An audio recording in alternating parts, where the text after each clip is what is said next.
In this video, we will discuss present value of annuity due of 1 peso. Sige, let's start. Bigla kang sumakses eh. So sige, recap lang natin no. In our previous video, we have discussed present value of ordinary annuity. In this video, we will discuss annuity due.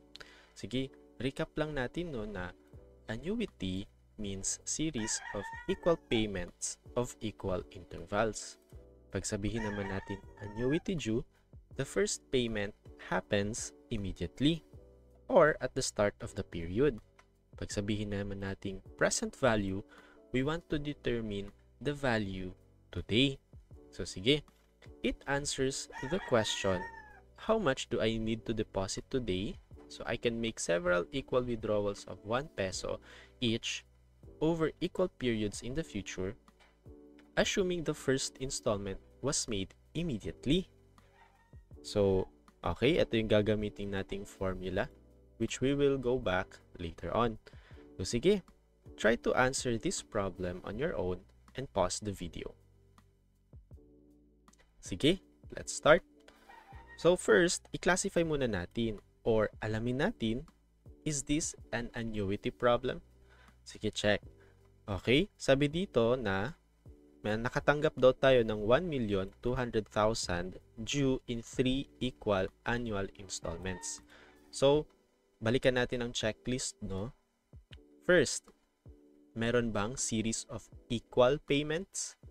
Yes, meron. So, yung 1,200,000, babayaran siya in 3 equal installments. So, ibig sabihin, 400,000 each. Next, meron bang equal intervals? Meron. Kasi ang sabi dito, annual. Ibig sabihin, taon-taon. Okay? So, check na natin. Isa siyang annuity. Next, sabi dito, the first installment starts immediately. So, ano siya? Ordinary annuity or annuity due? Tama, annuity due. Kasi the first payment happens now.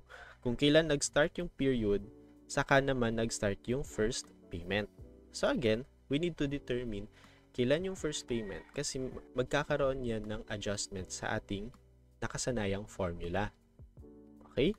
So sige, gamitin na natin tong formula na to para mahanap natin yung present value. So grab your basic calculators and follow me.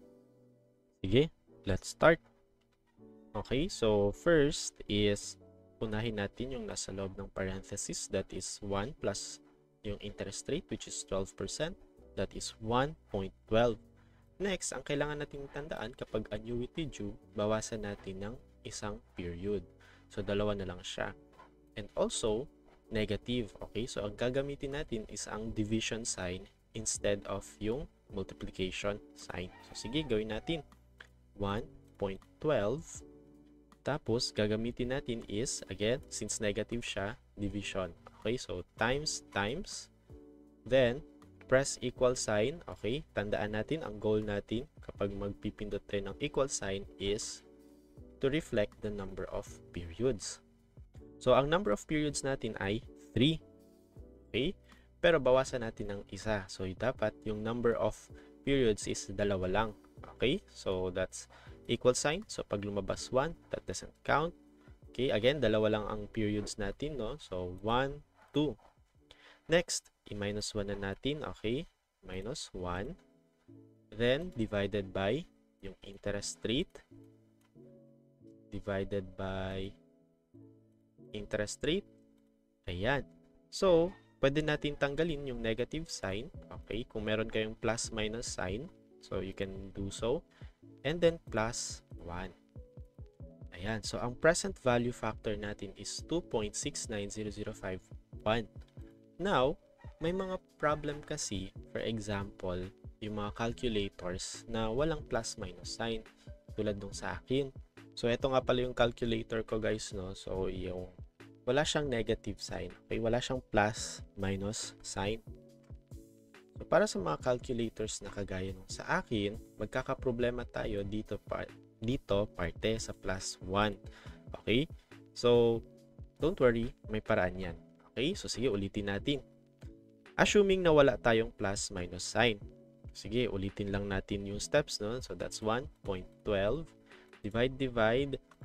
1, 2, tapos minus 1 divided by 0.12. Now, as you can see, dito na tayo. I-add na natin si 1. Kaso, negative siya. So, paano natin i-add yung 1? So, again, tandaan nyo na ang goal ng plus 1 dito is to add ito to plus 1. Okay? So, dapat maging 2 siya. Okay? So, paano natin gagawing 2? Negative nga siya. So, para maging 2 yan siya, i-minus 1 natin. Same effect. Okay? Naging 2 siya. Okay? So, ganun lang ang gawin nyo guys. Instead na plus 1 pa rin siya in essence. Pero ang i-input nyo sa calculator ay minus 1. Para tumaas yung value niya at maging, instead of 1.69, magiging 2.69 na siya. Okay? Sige, next. Etong 2.69, anong gagawin natin dito next? Imumultiply na natin sa, tandaan nyo, hindi natin imumultiply sa principal, imumultiply natin sa installment. Okay? So, magkano ang installment? So, that's 1,200,000 divided by 3. Okay?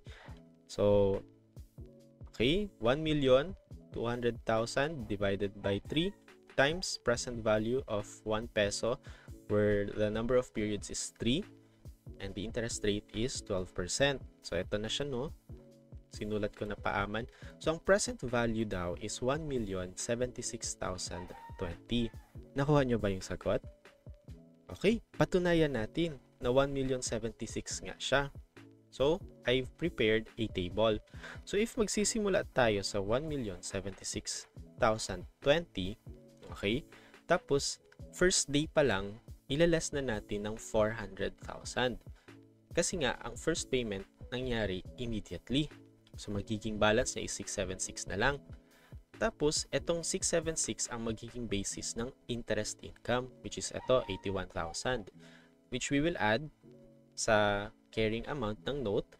Tapos, next year, ma-minus na naman natin ng 400,000 and so on and so forth hanggang sa ma-fully pay ang note. So, ganyan na siya kasimple, guys. Okay? Ano yung mga takeaway natin dito, no?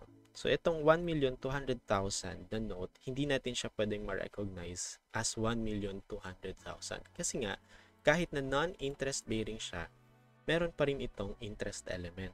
Okay? So, yung difference ng 1,200,000 tsaka itong present value niya will serve as the interest income. Okay?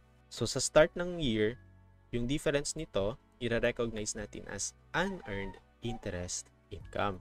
Okay? So, may interest element pa rin siya. So, nagustuhan nyo ba yung video na to? So, may summary dito, no? And you can download the handout in the comment section below. So, with that, see you sa susunod na video.